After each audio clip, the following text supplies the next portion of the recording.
Êxodo 20, o verso 16, na minha versão assim: não dirás falso testemunho contra o teu próximo. Eu imagino que você conhece esse texto. A religião, ela tem uma dimensão prática. A religião verdadeira não é um amontoado de teorias que não servem para nada. Nas regras que regem o comportamento humano, escrito pelo próprio dedo de Deus, este preceito que acabamos de ler, ele afeta diretamente as nossas relações humanas. E devido à importância do tema, esse assunto não é apenas mencionado nos 10 mandamentos, ele é tratado em toda a Escritura Sagrada. E um leitor bíblico não precisa ser muito atento para entender que este assunto é recorrente na Bíblia. Nós seríamos quase incapazes de não reconhecer o tema. Vou pedir para você dar um salto até a carta de Tiago, lá no finzinho do Novo Testamento. Porque o decálogo ele tem uma capacidade de síntese extraordinária. Não dirás falso testemunho contra o teu próximo. Deus sintetizou um monte de coisas numa única frase, numa única sentença. E eu queria explorar alguns destes aspectos com você na manhã deste sábado. Carta de Tiago, capítulo 3, acompanhe comigo a leitura a partir do primeiro verso. Meus irmãos, não vos torneis muitos de vós mestres, sabendo que havemos de receber maior juízo. Porque todos tropeçamos em muitas coisas. Se alguém não tropeça no falar, é perfeito varão, capaz de refrear também todo o corpo. Ora, se pomos freio na boca dos cavalos para nos obedecerem, também lhes dirigimos o corpo inteiro. Observai igualmente os navios, que sendo tão grandes e batidos de rijos ventos por um pequeníssimo leme, são dirigidos para onde queira o impulso do timoneiro. Assim, verso 5, também a língua, pequeno órgão, se gaba de grandes coisas. Vede como uma fagulha põe em brasas tão grande selva.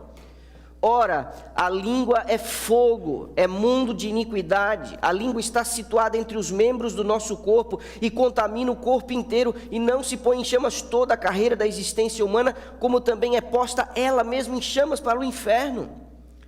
Pois toda espécie de feras, verso 7, de aves, de répteis, de seres marinhos, se doma e tem sido domado pelo gênero humano. A língua, porém, nenhum dos homens é capaz de domar. É mal incontido, carregado de veneno mortífero. Com ela bendizemos ao Senhor e Pai, também com ela amaldiçoamos os homens, feitos à semelhança de Deus. De uma só boca procede bênção e maldição. Meus irmãos, não é conveniente que estas coisas sejam assim. Acaso pode a fonte jorrar do mesmo lugar o que é doce e o que é amargo? Acaso, meus irmãos, pode a figueira produzir azeitonas ou a videira figos? Tampouco fonte de água salgada pode dar água doce. Deus leva esse assunto tão a sério que Deus não pôde mais suportar a presença de Lúcifer no céu. O querubim caído espalhou boatos mentirosos e se desqualificou para permanecer na presença santa de Deus.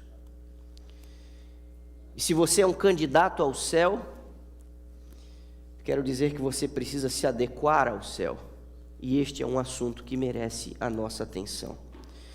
Vá por gentileza ao livro dos Salmos, o Salmo 15.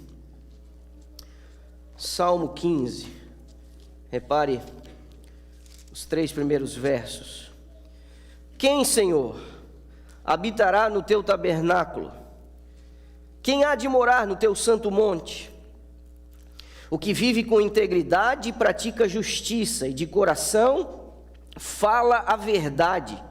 O que não difama com sua língua, e não faz mal ao próximo, nem lança injúria contra o seu próximo. O salmista pergunta: quem vai habitar no seu tabernáculo? E uma das características daqueles que herdarão os céus é quem não fala mal dos outros. Vá até o capítulo 21 de Apocalipse, última folha. Verso 8. Quanto, porém, aos covardes, incrédulos, abomináveis, assassinos, impuros, feiticeiros, idólatras e a todos os mentirosos, a parte que lhes cabe será no lago que arde com fogo e enxofre, a saber, a segunda morte. Meus irmãos, esse assunto não pode ser encarado como se fosse uma coisa de menos importância. O que você fala vai ser cobrado de você. Mentira, boato, fofoca, muitas vezes na Bíblia é descrito como maledicência. Nada mais é do que falar mal dos outros com a intenção de difamar, de ofender. E a Bíblia, ela trata de nos trazer alguns exemplos. Sabe por quê? Porque ainda que a base teórica eu já tenha dado aqui para você, de alguma forma, um texto dos 10 mandamentos escritos pelo próprio Deus. Em algum momento diz que quem vai morar no tabernáculo não vai poder falar mal dos outros, não vai falar mal do seu próximo. O livro do Apocalipse diz que aqueles que mentem têm o seu destino reservado no lago de fogo de condenação. Então, a base teórica está muito clara, mas a Bíblia traz exemplos, histórias. Essas histórias nos ajudam a compreender e fixar melhor tais lições. Nós vamos à primeira delas. Vá ao primeiro livro de Samuel, capítulo 17, por favor. Porque o que está por trás do mau uso da língua não é apenas você mentir a respeito dos outros, mas é a forma como você fala com os outros, a forma como você fala dos outros. Outro dia eu lembrei de uma frase muito dura, difícil. Filósofo chamado Maquiavel, ele diz que os irmãos existem para que a gente experimente o ódio na sua máxima intensidade. Seria trágico. Repare, primeiro livro de Samuel, capítulo 17, o verso 13. Apresentaram-se os 3 filhos mais velhos de Jessé a Saul e o seguiram à guerra. Chamavam-se Eliabe, o primogênito, o segundo Abinadab e o terceiro Samar. Pule até o verso 23. Estando Davi ainda a falar com eles, eis que vinha subindo do exército dos filisteus o duelista, cujo nome era Golias, o filisteu de Gate, e falou as mesmas coisas que antes falara, e Davi o ouviu. Verso 26.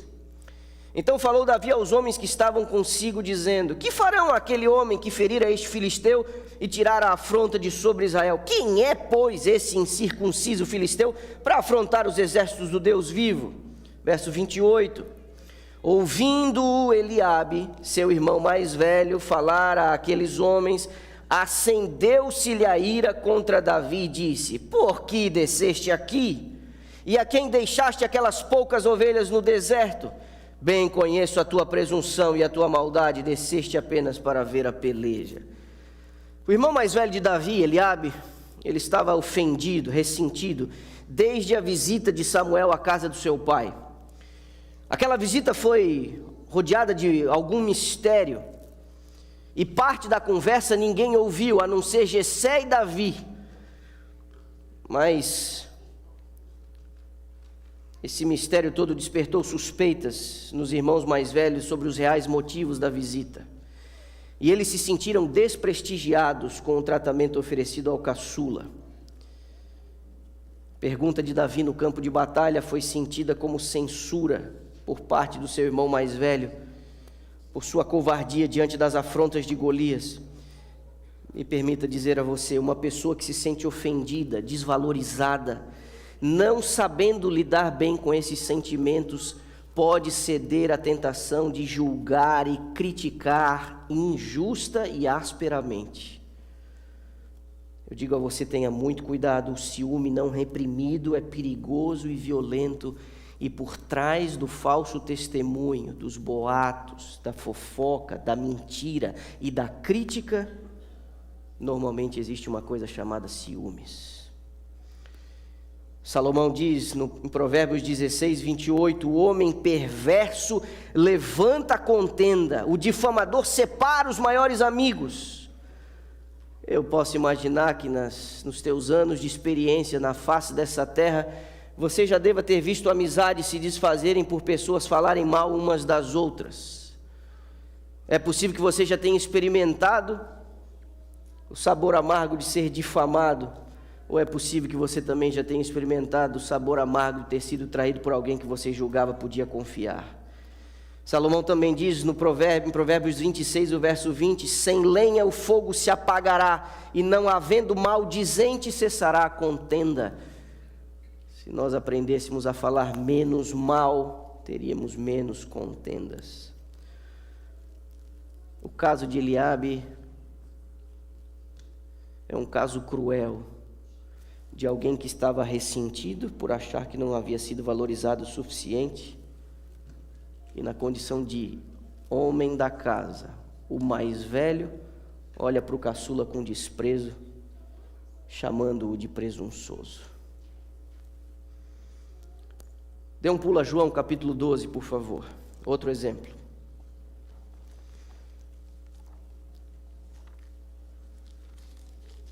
Aqui, o atrevimento chega a limites inimagináveis. Verso 3 do capítulo 12 de João até o 6. Então Maria, tomando uma libra de bálsamo de nardo puro muito precioso, ungiu os pés de Jesus e os enxugou com seus cabelos, e encheu-se toda a casa com o perfume do bálsamo. Verso 4, mas Judas Iscariotes, um dos seus discípulos, o que estava para traí-lo, disse: por que não se vendeu este perfume por 300 denários e não se deu aos pobres?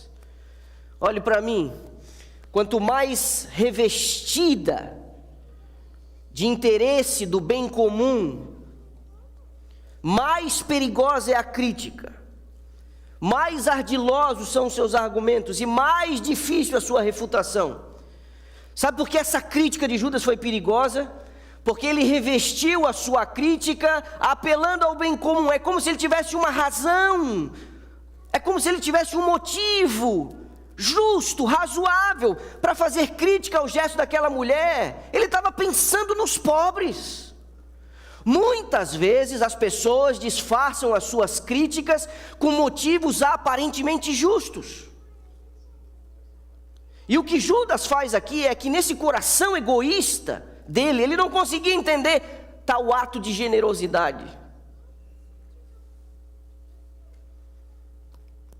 Judas estava acostumado a criticar tudo e qualquer coisa, e ele tornou-se atrevido ao ponto de questionar o próprio Deus.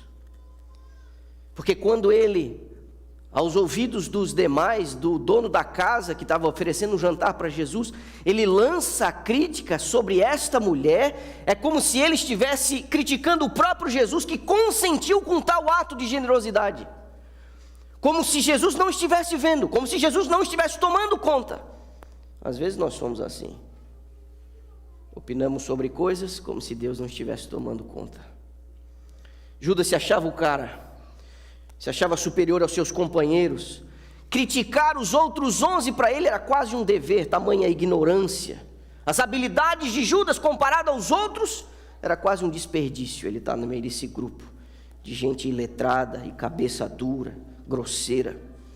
E esse espírito de crítica o levou a pensar que Jesus deveria consultá-lo quanto aos rumos desse novo reino que o Messias viera instalar. Quanta presunção! O caso de Judas é uma séria advertência quanto ao destino terrível daqueles que nutrem um espírito de crítica. A crítica pavimenta a autodestruição. Vá, por favor, ao livro de Levíticos, capítulo 19. Falando com um povo que estava prestes a entrar na terra prometida, Deus deu diversas orientações. E no verso 16, olha o que ele diz: o povo de Israel que tomaria posse de Canaã, olha o que diz, Levíticos 19, verso 16: não andarás como mexeriqueiro entre o teu povo, não atentarás contra a vida do teu próximo, eu sou o Senhor. Deus está dizendo a um povo que está para tomar posse da terra prometida: não ande com gente mexeriqueira. E se você tem gente assim perto de você, dê um jeito de se afastar.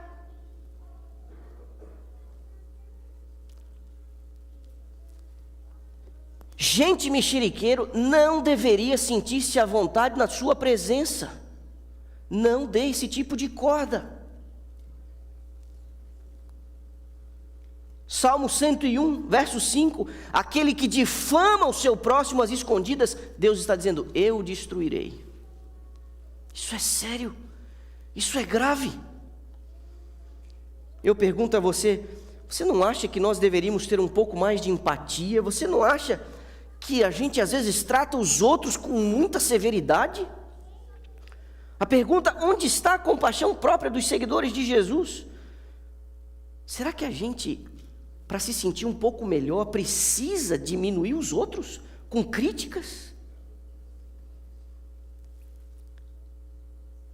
No Sermão da Montanha,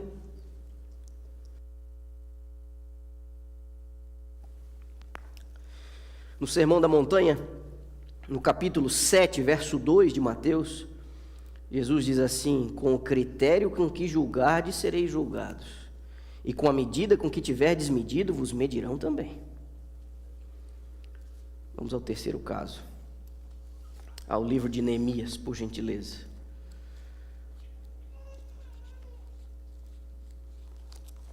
Capítulo 2.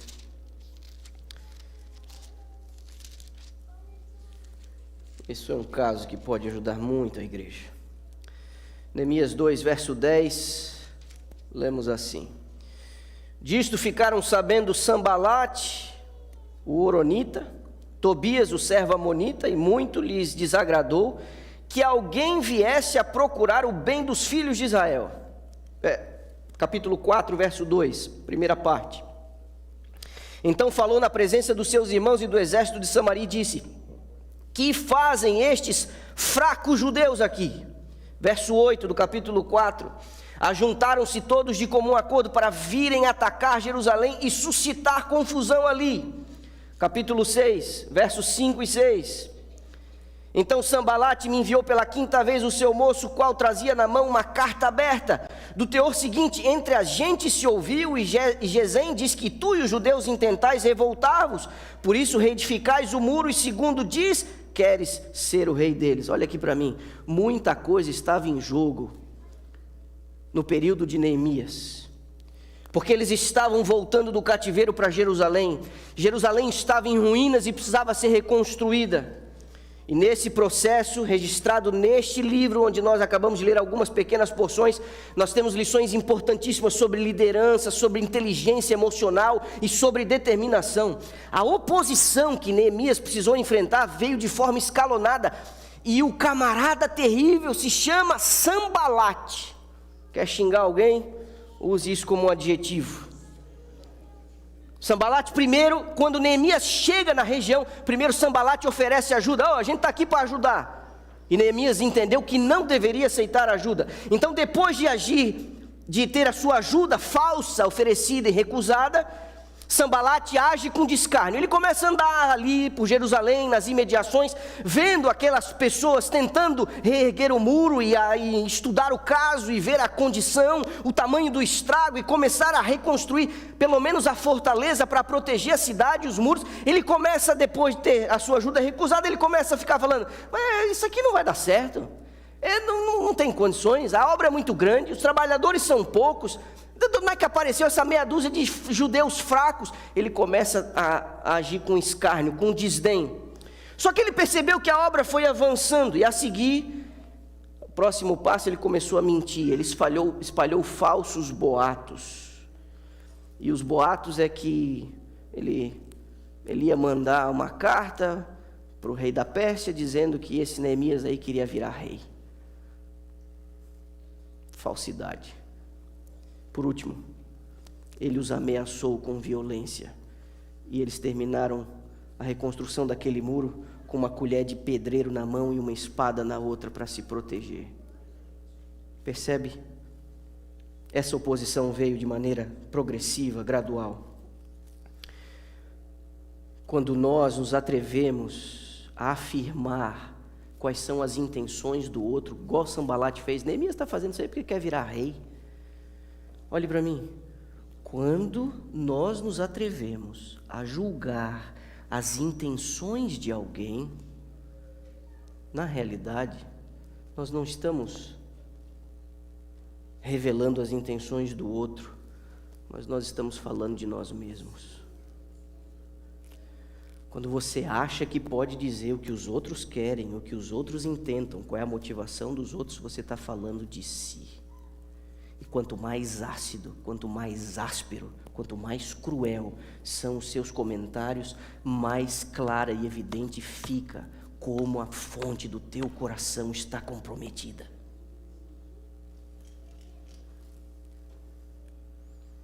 Paulo, aos Colossenses, no capítulo 3, no verso 8, ele diz: agora despojai-vos também de tudo, da ira, da cólera, da malícia, da maledicência, das palavras torpes da vossa boca. Isso é a igreja sendo orientada. No Salmo 34, o salmista diz no verso 13: guarda a tua língua do mal e os teus lábios de falar enganosamente.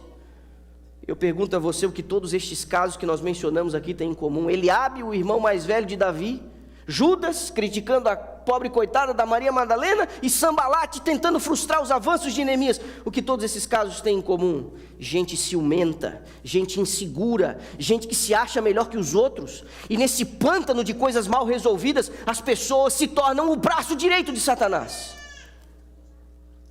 A serva do Senhor chegou a dizer que sempre houve gente assim, que consiste a sua religião em procurar defeitos nos outros que não concordam com eles. Críticas que desmotivam, boatos que desmoralizam, comentários que difamam, falsas interpretações, julgamentos cruéis. Ela diz: mexeriqueiros e boateiros são uma terrível maldição à igreja e à vizinhança. Pasme, 2/3, diz ela, de todos os problemas da igreja procedem dessa fonte. 2 em cada 3 problemas que a igreja precisa enfrentar tem a fonte na língua maldosa de alguém.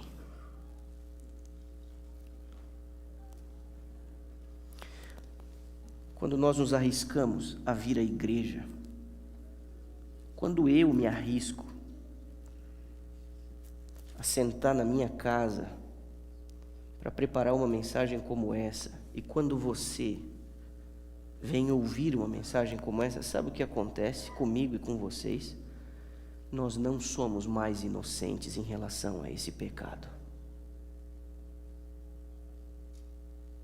Não somos. Ninguém aqui é inocente. A serva do Senhor complementa dizendo que essas pessoas deveriam ter a consciência de que um anjo as acompanha e registra todas as suas palavras. Esses mexeriqueiros estão fazendo a obra do demônio com surpreendente fidelidade, diz ela, mal sabendo quão ofensivo a Deus é o seu procedimento. Eliabe tentou desencorajar Davi a enfrentar Golias. Maria Madalena, por um momento, ficou intimidada com os comentários de Judas. Neemias precisou de muita força para não se abater com as palavras de Sanbalate. Não se espante se você, ao tentar fazer a vontade de Deus, surgirem versões atualizadas desse tipo de gente. Gente azeda, que não consegue ver nada além dos defeitos. Gente que treme diante de gigantes e não faz nada, mas quando alguém decide agir, são rápidos em criticar. Gente desonesta, que não se compromete com a igreja, mas critica como o dinheiro é gasto. Gente que não se contenta com o anonimato, mas não se constrange em julgar as intenções daqueles que fazem a obra prosperar. Cuidado, para você não se apoiar em pretensas verdades para julgar e criticar os seus irmãos. O espírito de crítica é a ciência de Satanás, e ele usa os fofoqueiros para minar a unidade da igreja. Vamos encerrar. João capítulo 8, o verso 44.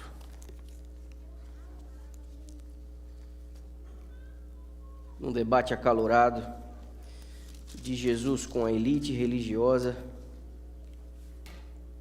ele sobe o tom e no verso 44 ele diz assim: vós sois do diabo, que é vosso pai. Quereis satisfazer-lhes os desejos.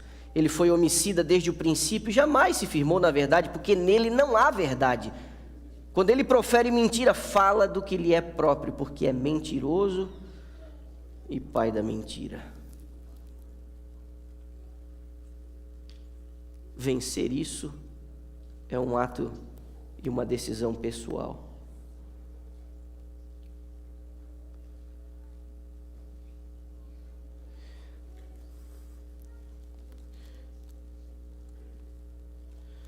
Meus pais perceberam que na minha primeira infância eu era um mentiroso.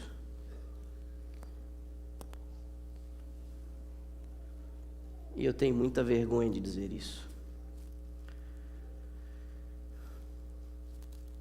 Minha caligrafia era ruim. Então a minha mãe, quando me pegava no pulo, ela mandava eu escrever 10 páginas de caligrafia, dizendo assim: não devo mentir, não devo mentir, não devo mentir, não devo mentir. E ela citava esse verso aqui para mim: nunca se esqueça quem é o pai da mentira. Eu não quero ser filho dele.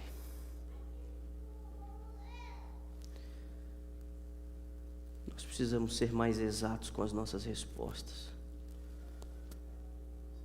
Nós precisamos ser corretos com as nossas coisas. Sem meias palavras, sem subterfúgios, sem tangente. Você não precisa ser grosseiro para falar a verdade.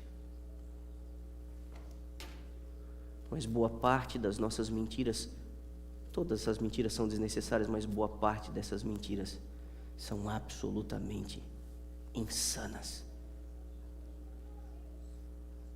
Tem gente que mente para se proteger, mas tem gente que mente para machucar os outros. Não. Os habitantes do céu não poderão ser assim. Lucas capítulo 6, o verso 45 é o último texto.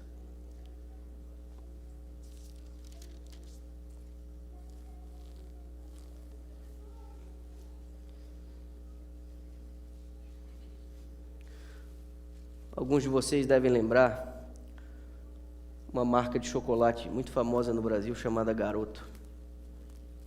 Lembram disso?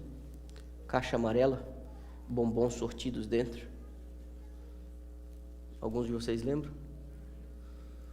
De vez em quando aparecia uma dessa lá em casa. Só que era um problema, porque normalmente as preferências batiam, e aí você tinha 5 pessoas na casa e vinha só 2 crocantes dentro.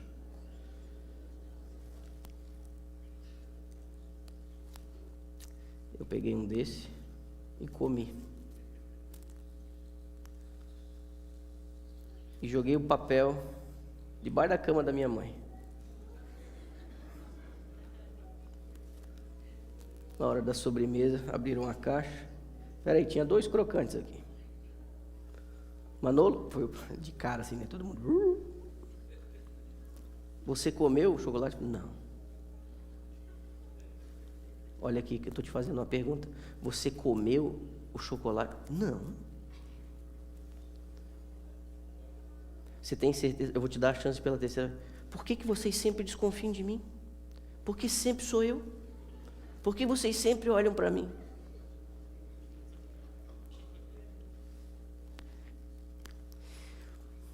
O problema do mentiroso é que quando ele insiste numa mentira, ele acredita nela. Eu estava quase convencido de que eu não tinha comido.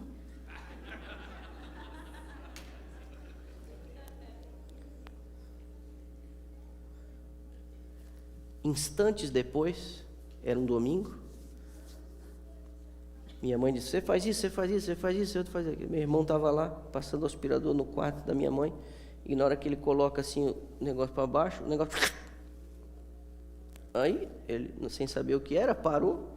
Na hora que ele abre lá, adivinha.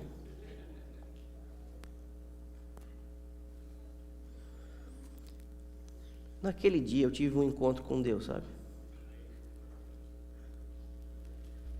Eu devia ter uns 7 ou 8 anos de idade, eu acho.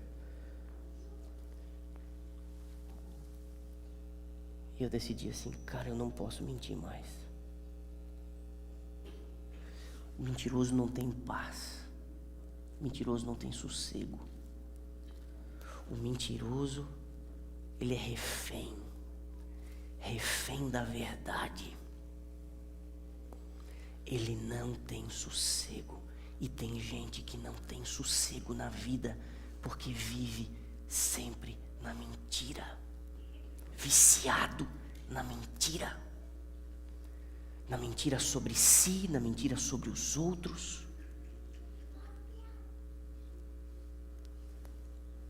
Jesus diz em Lucas capítulo 6, verso 45, o homem bom do bom tesouro do seu coração tira o bem. O homem mau do mau tesouro do seu coração tira o mal, porque da abundância do seu coração fala a boca. Minha igreja querida, você é um candidato ao reino dos céus. Deus não poderá admitir você lá em cima, se você faltar com a verdade. Deus não poderá admitir você lá em cima, se você continuar falando mal dos outros.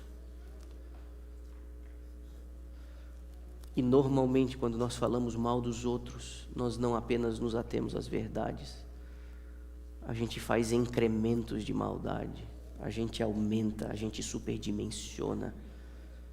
Eu quero fazer um apelo a você na manhã desse sábado. Reconsidera as tuas práticas. Reconsidera os teus hábitos. Nós precisamos de pessoas que promovam o bem e que promovam a verdade. Não seja rápido em condenar, em criticar, em desmotivar. Nós temos gigantes para derrubar. Nós temos um Jesus para a gente honrar. E nós temos muros para reconstruir. Se a sua participação não for ajudar nesse processo, por favor, tire o seu time de campo. Tira o seu time de campo.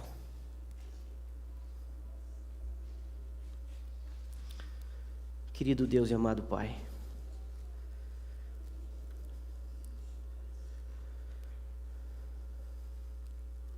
nós não queremos ser associados ao pai da mentira. Nós não queremos ser o seu braço direito na igreja.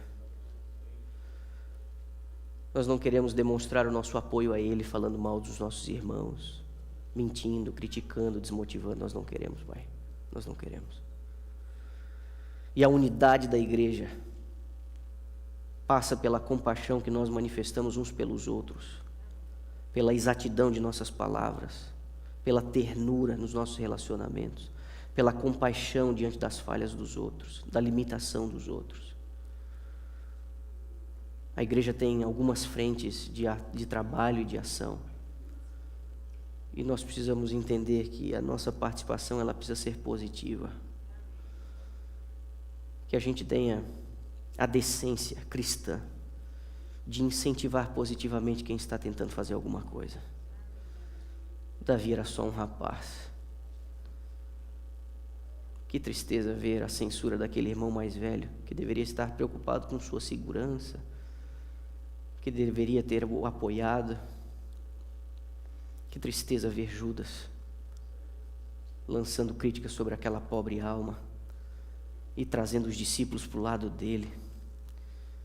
Oh Deus, nós não queremos refletir o caráter dessas pessoas de jeito nenhum. Então, volta os teus olhos à Igreja Brasileira de Dallas. Que essa comunidade seja marcada pela verdade, pela bondade, pelo bom ânimo. Que o Senhor venha a limpar o nosso coração e purificar o nosso acampamento, Pai. Porque nós queremos herdar o reino dos céus. Ouve nossa prece, nos despeça com a Tua paz. Oramos agradecidos em nome de Jesus. Amém.